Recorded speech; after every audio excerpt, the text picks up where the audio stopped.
So not that long ago, I found out that Canada lifted the restrictions for crossing the border. Naturally, of course, I felt like this meant I needed to go to Canada, like now. So last week I told my buddy Brady, listen, I'm going to Canada. If you want to come, I'll modify the truck so we can accommodate us both. So with a week notice, I prepped the truck and now we are off to Canada in the Raptor. And I say we, but he's obviously not here yet. So solo off-roading can be kind of dangerous and it brings its own challenges. And I say solo because we're only taking one vehicle. Yes, I have somebody else with me, but if we get stuck, it's on us to get it out. There is nobody that can recover us. So having the proper equipment is very important. And it's not just recovery gear, but also just survival gear, you know, a good set of clothes, food, etc.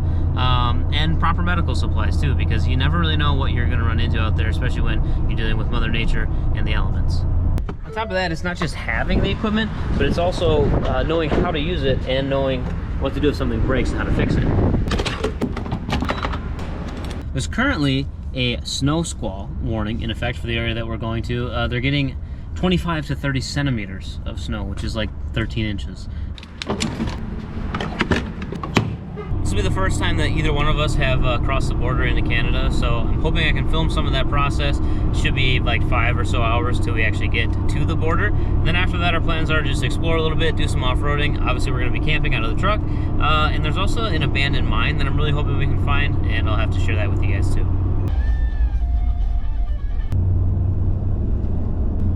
So this is the bridge now, and we're gonna cross into Canada and hopefully not be arrested for who knows what we might have in the truck, because I feel like Canada is gonna be angry about knives or something. We don't know, so we'll see how this goes. Oh, stop here until the lane is clear. We almost got arrested before we even got across. Okay, be serious. Hello. Hello. Where do you both live? Wisconsin. And purpose of your trip? Camping. Where are you going? Kind of like Searchmont area, Batchewana Bay. And you like camping in the wintertime? Yeah. Do either of you travel with any kind of firearm weapon? I have a knife. Okay. And I have a pocket knife too. Yeah. Any kind of gifts, parcels, alcohol, or tobacco? No. And have you been out that way before? Nope, first time. What made you pick there? It's a close-ish driving distance from Wisconsin and out of the country, so thought it'd be fun. Take care. Thank you. Thank you. I don't know how to get out of here though. Gotta figure that out. Later. Doesn't really look like anything on the GoPro, but there are mountains.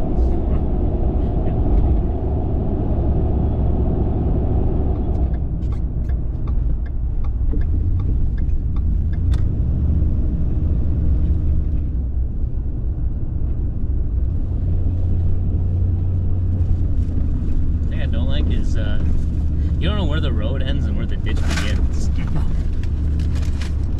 Oh, and there's a massive drop off on our left with a nice lake. And there's a little creek right here.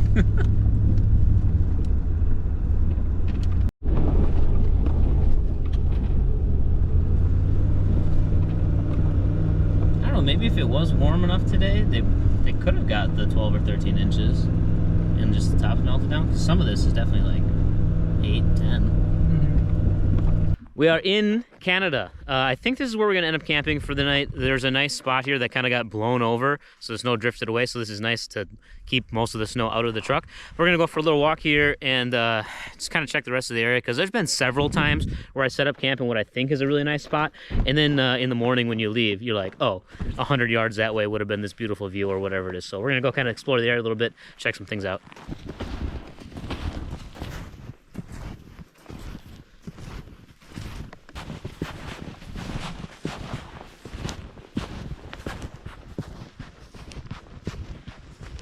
So kind of walk to the other side of the lake, and looks like the spot we have is the best, other than if the winds pick up, it would probably be a problem because it's going to come ripping through there. But it does have the best view of the lake, so that's what we're going to go with for tonight.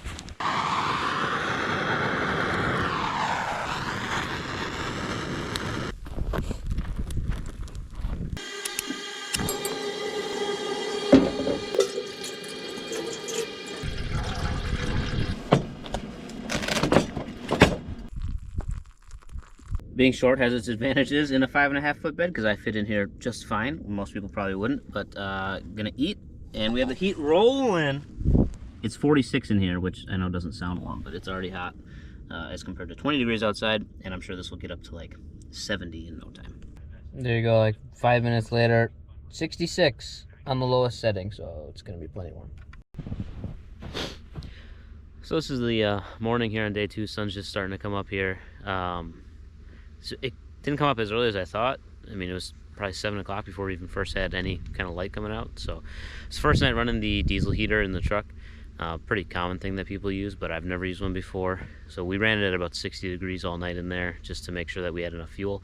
Cranked up to 75 this morning and get dressed, and yeah, it was very comfortable as far as sleeping in the back of the truck goes. So today we're off to go find an abandoned mine, and I think because the wind's going to pick up, we're probably going to end up just camping there because there's some old foundations and stuff that we can kind of use to protect us from the wind.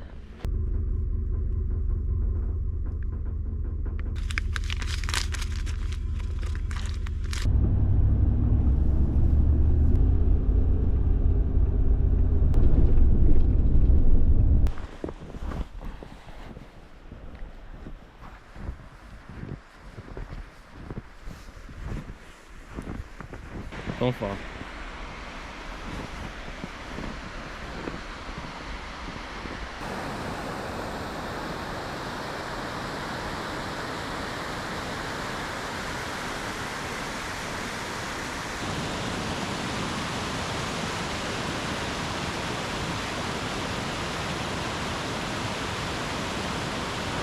So hiking down is the easy part. Now we gotta get back up.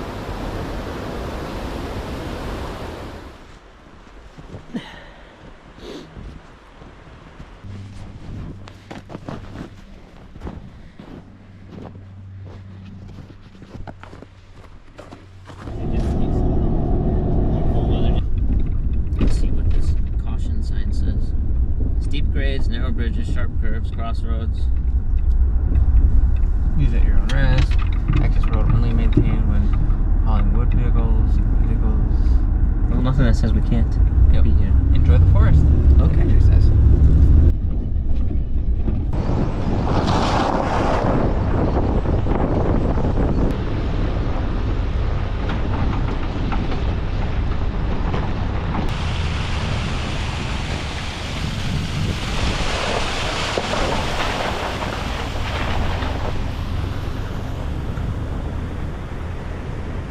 So before the sign said, use at your own risk, bridge is not maintained. Now it's just bridge removed. So we gotta figure that out.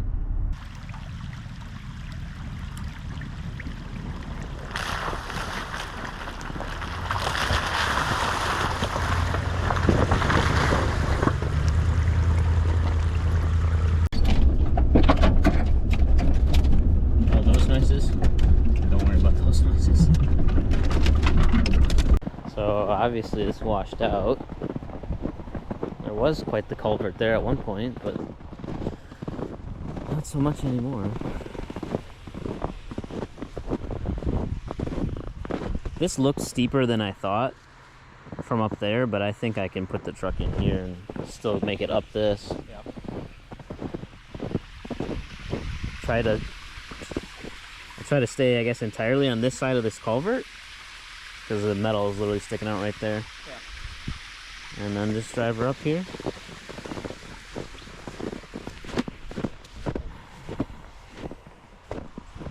Try that. To say the trail is tight, it's probably a bit of an understatement.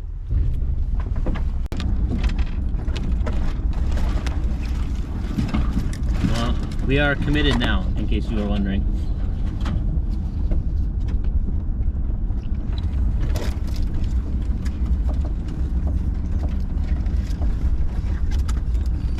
You're about 2 feet from the culvert. Inside of it? Okay. Okay. To it, yeah. Yeah, because I'm going to have to... Go wide. Because the back end's going to want to swing into it.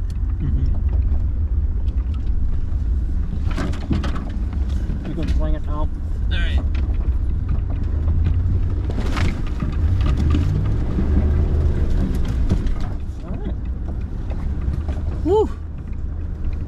little nervous for a moment.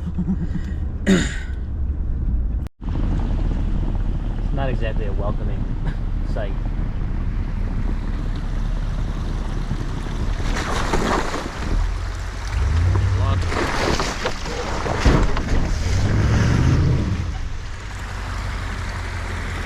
Well, now we've done it. I think I can back up and maybe hit it with speed. Except speed hurts, so maybe we'll just put it in low with the locker.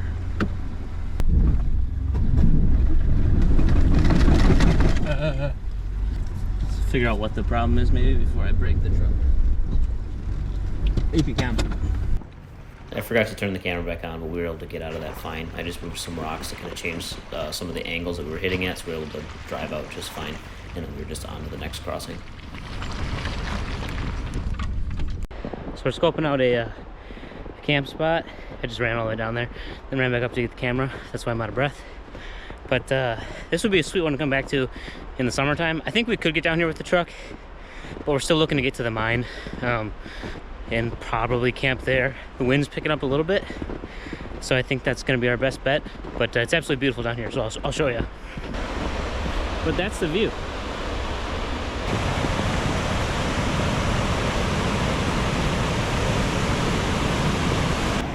Yeah, it's even got a little fire ring here. You could sit on that log. We had a couple guys come down here, so this will be definitely a return trip, I think, next summer.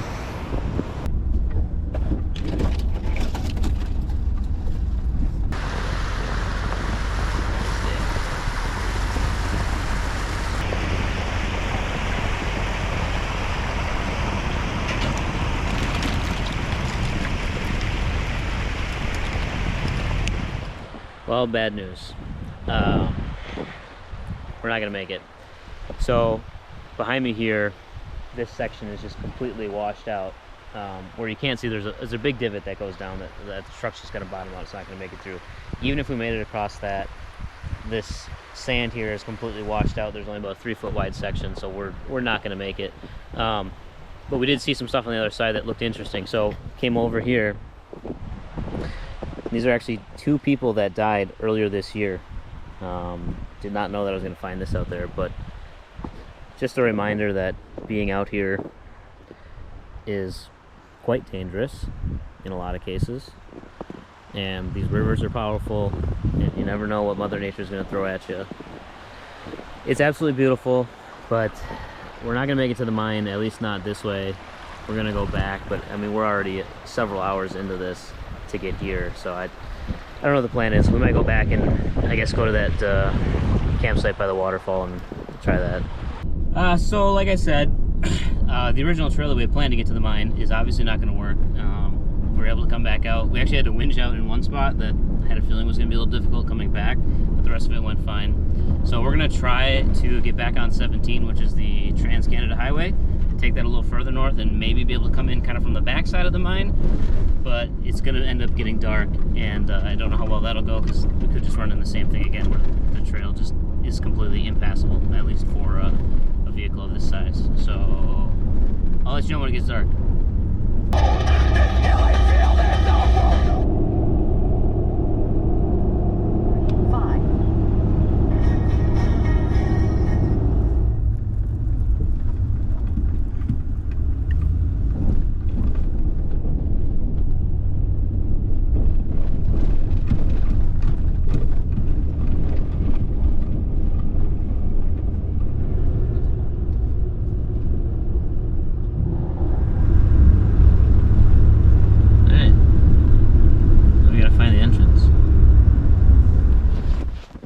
In.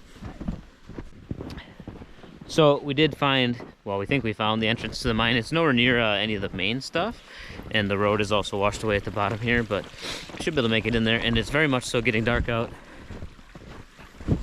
But that doesn't really matter, I guess, inside the mine.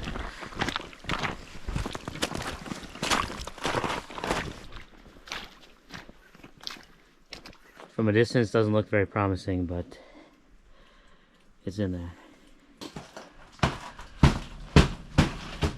Yeah, see, it's ice on top, and then it's just snow underneath. All right, come on down. All right.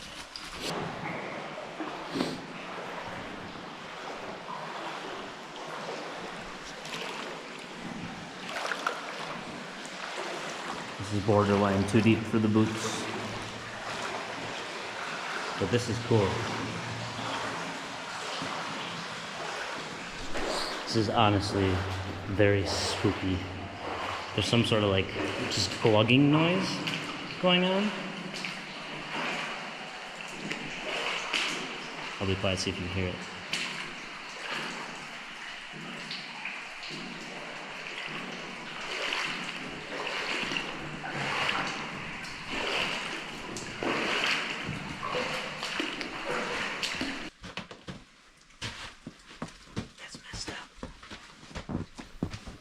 If you guys made it to the end of the video, just wanted to say thanks for watching. The mine was a super cool experience. We're definitely going to have to go back there, bring some additional equipment so that we can explore it more in depth and obviously do it safely.